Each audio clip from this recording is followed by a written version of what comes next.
Among history's most remarkable figures, Vladimir Putin was born on the 7th of October in 1952 in Leningrad, now known as St. Petersburg. A well-known leader from Russia, he came from a city that had experienced deep struggles during World War II and was rebuilding its identity in the years that followed. What shaped a quiet boy from the back streets of Leningrad into one of the most powerful leaders of modern times? How did his early years foreshadow the control and strategy he would later use on a global stage? Could the roots of his power be traced all the way back to the narrow hallways of a Soviet apartment block? Please watch my full video until the end, and don't forget to like, share, and subscribe. Please make sure to share it with your friends. Thank you. Now, let us dive into the full story. Putin grew up during a time of poverty and struggle as Russia worked to rebuild after the war. His father, Vladimir Spiridonovich, was a war veteran and factory worker, while his mother, Maria Ivanovna, held several jobs to support the family. Their home was a small communal apartment shared with other families, and young Vladimir often found himself fending for attention and resources. Though often quiet and physically small, Putin showed a strong sense of independence from a young age. He developed an early interest in martial arts and discipline, joining a local sambo club, which later led him to practice judo. These activities gave him confidence and a sense of focus. In school, he was not always the best student, but his teachers noted his sharp memory and ability to focus when he was interested in something. His early life in Leningrad helped shape his future values: patriotism, loyalty, and a desire for strength. Putin's journey into higher education began after he finished high school in 1970. He attended Leningrad State University, one of the top schools in the Soviet Union. While studying law, he was known for being quiet and focused. His classmates described him as determined, and his professors saw potential in his ability to think strategically and stay calm under pressure. While he was still a student, Putin caught the attention of recruiters from the KGB, which was the Soviet Union's main intelligence agency. His quiet nature, loyalty to the state, and strong academic record made him a good fit. After graduating in 1975, he officially joined the KGB and began his training. Putin's early work in the KGB involved both intelligence gathering and surveillance. He started his career in Leningrad before being assigned overseas. In the mid-1980s, he was sent to East Germany, where he worked undercover in the city of Dresden. During his time there, he monitored political developments and worked to strengthen Soviet ties with local groups. Though his role was not considered top-level, it helped him understand how Western and Eastern powers operated. His time in the KGB had a strong impact on his thinking. He learned the value of secrecy, discipline, and loyalty. These lessons would later show up in the way he led Russia. In 1990, after 15 years of service, Putin left the KGB with the rank of lieutenant colonel. However, the mindset and training he received never left him. The skills he developed during these years' observation, planning, and control would later help him rise quickly through the political ranks in Russia. After leaving the KGB in 1990, Vladimir Putin returned to Leningrad, which would soon be renamed St. Petersburg. This was a time of great change in Russia. The Soviet Union was collapsing, and many cities, including St. Petersburg, were trying to build new local governments and connect with the outside world. Putin began working at Leningrad State University again, helping with international affairs. It was during this time that he reconnected with one of his former law professors, Anatoly Sobchak. Sobchak had become mayor of St. Petersburg and was looking for trusted people to help manage the city's foreign relations. He saw something valuable in Putin's experience and discipline. And in 1991, he made Putin head of the Committee for External Relations. In this role, Putin was responsible for making business deals, welcoming foreign investors, and handling important international contracts. He managed food programs, trade projects, and partnerships with companies around the world. Though there were later investigations into whether resources were used properly, Putin kept his position and gained valuable experience in leadership. As the political scene became more chaotic in the mid-1990s, Putin stayed close to Sobchak and took on even more responsibility. He became Sobchak's deputy and helped manage many parts of the city's government. He also joined a political party that supported the national leadership. By the time Sobchak lost re-election in 1996, Putin had built a strong reputation as someone who was loyal, effective, and organized. When the mayor left office, Putin was invited to Moscow for a new opportunity, one that would take him closer to the heart of Russian power. In 1996, after his time working with the mayor of St. Petersburg, Vladimir Putin moved to Moscow. There, he began a new chapter in his career by joining the national government. He started by helping manage the property of the Russian president, making sure that former Soviet buildings and resources were transferred properly to the new Russian leadership. Putin quickly moved up through the ranks. In just a few years, he held important jobs in the presidential administration. By 1998, President Boris Yeltsin made him the director of the Federal Security Service, the group that replaced the KGB. It was a powerful role, and Putin used it to bring order and structure to the agency. His calm manner and background in intelligence made him stand out. In 1999, Yeltsin promoted him again, this time to the position of prime minister. The country was going through economic problems, and violence was rising in regions like Chechnya. Putin was seen as a leader who could take control. He acted firmly and spoke confidently, and his popularity grew quickly. Later that same year, on the last day of December, Yeltsin surprised the nation by stepping down early. He named Putin as acting president. Only a few months later, in the spring of 2000, Putin officially won the presidential election. His rise to power was fast, but it was built on years of quiet work, loyalty, and discipline. Many Russians saw him as a strong figure who could bring stability and pride back to the country after years of uncertainty. When Vladimir Putin became president in the spring of 2000, Russia was still recovering from a tough decade. The economy was weak, and many people had lost trust in their leaders. Putin promised to bring stability and strength. During his first years in office, he focused on rebuilding the country's economy, improving the military, and making the government more organized. Thanks to rising prices for oil and gas, which Russia sold to other countries, the economy grew quickly. Businesses became more active, and many families saw their incomes go up. Putin also passed laws to strengthen the role of the central government, making sure that leaders in different parts of Russia followed the same rules. He was elected again in 2004 for a second term. During this time, he continued to push for a stronger government and took control of important industries like energy. Some wealthy business leaders lost their power, while others who supported Putin gained influence. His leadership style became more direct, and critics began to worry about the loss of press freedom and political competition. Because the Russian constitution did not allow 3 terms in a row, Putin stepped down in 2008. Dmitry Medvedev became president, and Putin became prime minister. Many believed that Putin still had the real power during this time. In 2012, he returned to the presidency after winning another election.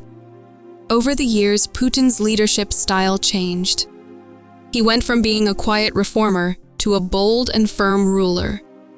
His policies shifted towards strong control and national pride, and he became the longest-serving Russian leader since the fall of the Soviet Union. When Vladimir Putin took control of Russia, he began making big changes to how the country was run. At first, many people welcomed these reforms.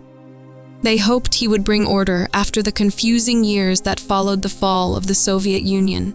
Putin worked to give more power to the central government and limit the independence of local leaders.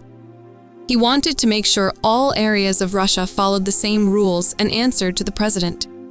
In May of 2000, he created 7 large federal districts, each led by someone who reported directly to him. This made it easier for the central government to manage the country and reduce local corruption. Later, he passed a law that gave the president the right to remove local governors if they were not doing their jobs properly. By 2004, elections for governors were replaced by a system where the president picked them, and local lawmakers had to approve the choice. Putin said these moves were necessary to fight crime and keep Russia united. But others saw them as steps toward a more controlling government. Over time, independent media outlets were shut down or taken over by people close to the government. Journalists who spoke out often faced threats or were arrested. New laws made it harder for people to protest or form political groups. By the time Putin returned to the presidency in 2012, Russia had changed a lot. The country became more stable, but it also became less free. Many people around the world began to see Russia not as a democracy, but as a place where power was held by one man and his circle of loyal supporters. During Vladimir Putin's time in office, the Russian economy went through major changes. When he first became president in the year 2000, the country was struggling after a deep financial crisis. Putin used rising oil and gas prices to help rebuild the economy. Russia had many natural resources, and selling them to other countries became a big part of its growth. Putin created a savings fund using money from oil sales. This helped the country pay off debts left over from the Soviet Union and gave Russia more financial independence. With stronger earnings, Russia was able to invest in public services and grow the middle class. Putin also introduced new laws that improved tax collection and made it easier for businesses to operate within state rules. In the mid-2000s, Putin began forming large national companies. He believed that key industries like energy and defense should stay mostly under Russian control. For example, the company Gazprom became one of the biggest gas exporters in the world and a symbol of Russian power. Trade with countries like China and Germany expanded. In 2014, Putin signed a huge energy deal with China, promising to send billions of cubic meters of gas every year. The construction of the Power of Siberia pipeline was one of the biggest projects in Russian history. However, when Russia faced international sanctions after its actions in Ukraine, the economy suffered. Foreign investors pulled back and the value of the Russian ruble dropped. Still, Putin focused on building closer trade ties with Asian and African countries to reduce Russia's reliance on the West. His economic plan aimed to protect Russia's independence, even if it meant isolation from major world markets. Vladimir Putin's foreign policy has always focused on making Russia strong and respected on the world stage. From the beginning of his time in power, he believed that Russia had the right to defend its interests, even if it meant standing against powerful nations like the United States or members of the European Union. He often spoke about creating a world with many powerful countries, instead of just one country leading everyone else. One of Putin's major goals was to restore Russia's influence in nearby countries that used to be part of the Soviet Union. In 2008, Russian forces fought a short war with Georgia, which ended with Russian troops taking control of 2 regions. In 2014, Russia took over Crimea from Ukraine. This shocked many world leaders and led to strong criticism and sanctions. Putin also wanted Russia to play a bigger role in global conflicts. In 2015, he sent troops and planes to Syria to help President Bashar al-Assad stay in power during a long civil war. Russia's support helped Assad keep control of important parts of the country. This move showed that Russia could project power far beyond its borders. Putin has also focused on building strong relationships with China, India, and countries in the Middle East and Africa. These ties helped Russia sell weapons, energy, and build new alliances. At the same time, Many Western countries accused Russia of interfering in elections and using cyber attacks to cause trouble. Through these actions, Putin showed that he was willing to use military force and international deals to push Russia's interests. His foreign policy made Russia more active globally, but also more isolated from much of the Western world. Vladimir Putin believed that Russia should always play a leading role in the countries that were once part of the Soviet Union. He often referred to these places as part of Russia's near abroad, meaning they were still close in history, culture, and politics. His government worked hard to keep influence over these nations, including Ukraine, Belarus, Georgia, and the Central Asian republics. Putin strongly opposed any move by these countries to join the North Atlantic Treaty Organization or the European Union. He feared that Russia would lose its influence if they built closer ties with the West. In 2008, at a North Atlantic Treaty Organization summit, he warned that Ukraine was not a real country and hinted that Russia might take action if it tried to join the group. His words turned out to be a warning of things to come. Relations between Russia and the West became more tense over time. When Russia took over Crimea in 2014, leaders from the United States and the European Union were outraged. They said the action broke international law and began placing strong sanctions on Russia. These sanctions hurt the economy and increased the divide between Russia and the West. Despite this, Putin continued to strengthen his influence in the region. He supported separatist groups in eastern Ukraine and tried to keep former Soviet nations in Russia's economic and security groups, like the Eurasian Union. At the same time, he warned Western countries not to get involved in Russian affairs. Over the years, Putin's approach has kept Russia deeply involved in its neighborhood, but it has also led to a colder and more suspicious relationship with the West, especially after 2014. The conflict between Russia and Ukraine became one of the biggest and most serious events during Vladimir Putin's time in power. It began in 2014 when Russia took control of Crimea, a region that had been part of Ukraine. This move shocked the world.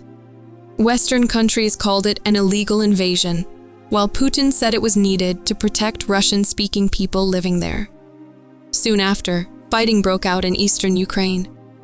Groups that wanted to separate from Ukraine began battling the Ukrainian army, and many believed Russia was secretly helping them with weapons, money, and soldiers. Thousands of people died in the fighting, and millions had to leave their homes. While some peace deals were made, the war never really ended. Then in February of 2022, Putin launched a full invasion of Ukraine. Russian troops moved into the country from many directions. He said the goal was to stop Ukraine from joining the North Atlantic Treaty Organization and to protect areas with Russian-speaking people. But the invasion caused massive destruction and suffering. Cities were bombed, families were torn apart, and the world watched in shock. Many countries sent help to Ukraine and placed even stronger sanctions on Russia. Putin's actions led to growing anger, and some leaders began calling for him to be held responsible for war crimes. In 2023, the International Criminal Court issued a warrant for Putin's arrest. They accused him of being involved in the illegal removal of children from Ukraine. Though it is unlikely he will face trial soon, the accusations added to his already controversial image on the world stage and made his leadership even more isolated. Over the years, Vladimir Putin's public image has become one of the most carefully shaped and talked about in the world. In Russia, many people have seen him as a strong, fearless leader who brought back national pride after the struggles of the 1990s. His image was built through television, newspapers, and official events, showing him as a man of action fishing, riding horses, flying planes, and practicing martial arts. This powerful image helped build a kind of cult of personality. Supporters viewed him almost like a hero, someone who stood tall in the face of Western criticism. His name and face appeared everywhere in Russia, from posters and calendars to songs and t-shirts. For many Russians, He became more than a politician, he became a symbol of strength and order. However, outside of Russia and among many human rights groups, Putin's image was far more controversial. He was often accused of limiting freedoms, shutting down independent media, and silencing people who disagreed with him. Journalists, opposition leaders, and activists sometimes faced threats, jail, or worse. Some critics who spoke out against him died under mysterious circumstances. One of the most well-known cases was that of Alexei Navalny, a major opposition leader. Navalny survived a poisoning in 2020, but was later jailed when he returned to Russia. His case drew global attention and led to protests across the country. Putin's leadership style has always created strong opinions. Some see him as a patriot and protector, while others see him as a ruler who uses fear and power to stay in control. His legacy is marked by both praise and deep criticism, depending on who you ask. Vladimir Putin has always kept his personal life private, while much of his political career has been open to the public. Details about his family are rarely shared. He was married to Lyudmila Shkrebneva for about 30 years. They announced their divorce in 2013. The couple has 2 daughters, but they have stayed out of the public eye, and even their exact identities are still debated. Putin has said that he wants to protect his children from politics and media attention. He is also known for living a very controlled life. Though official photos sometimes show him enjoying sports or spending time in nature, few people know what his daily life is really like. Some reports have claimed that he lives in luxury, with large homes and expensive items, while others say he lives more simply. Because of this secrecy, rumors about his lifestyle and relationships have continued for many years. As Putin grows older, people are starting to ask what his legacy will be. Supporters believe he restored Russia's strength, raised national pride, and gave the country a stronger place in the world. They say he brought stability and economic growth after years of chaos. But his critics argue that he weakened democracy, caused major conflicts, and led Russia into isolation. Many wonder how future generations will remember him. Will he be seen as a bold leader who defended Russia's interests? Or will history judge him harshly for his control over power and the wars fought during his rule? One thing is certain: Vladimir Putin will remain one of the most talked about figures in modern history. Thank you very much for watching.